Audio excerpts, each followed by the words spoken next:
আজকে একদম অন্য রকমের একটি রেসিপি নিয়ে চলে আসলাম। রাতের এবং সকালের রুটি, একদম নতুন ধরনের রুটির ডিজাইন দেখবেন। এই ডিজাইনটা অনেকেই জানে না, আবার অনেকেই জানে হয়তো। দোলার বাঙালিয়ান রান্নাঘরে আপনাদেরকে স্বাগতম।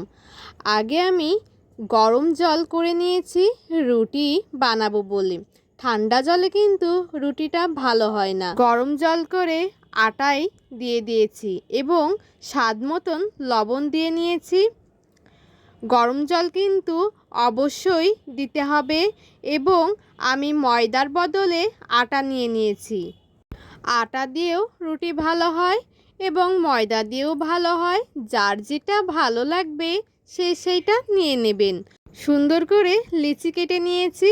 একটা পরিমাণ মতন লিচি কেটে নিতে হবে, ভালোভাবে গোল করে নিতে হবে। দেখুন কত সুন্দর হয়েছে গোল করাটা। এখন একটি মোটা কাগজ নিয়ে নিয়েছি ভি আকারে। আপনারা আপনাদের মনের মতন একটু ডিজাইন করে নিতে পারেন, কিন্তু আমার কাছে এটা সহজ মনে হয়েছে তাই আমি ভি করে নিয়ে নিয়েছি এবং ওইটার সাহায্যে ভালোভাবে কেটে নিচ্ছি। গোল করে কেটে নিতে হবে। দেখছেন তো কতটা সহজ।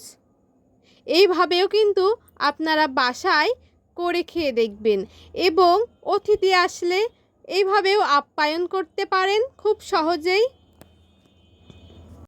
সকালে এবং রাত্রে এইভাবে করেও খাওয়া যায়। কিন্তু এই রকম আইডিয়া আপনাদের মাথায় কখনো কি আসছে?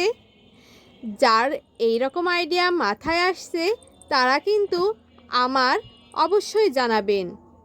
এই রকম ডিজাইন করে রুটি ফুলানো একটু কঠিন হয়ে যায়, কারণ এইভাবে রুটি নাও ফুলতে পারে।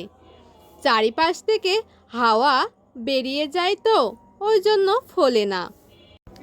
কেমন হয়েছে আমি যে এই রকম একটি আইডিয়া দিলাম?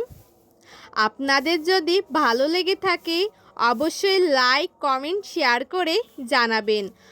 এছাড়াও কি কোথা থেকে দেখছেন জানাবেন, কিন্তু আমি সেমাইয়ের সাথে পরিবেশন করে নিয়েছি। আজকের মতন টাটা।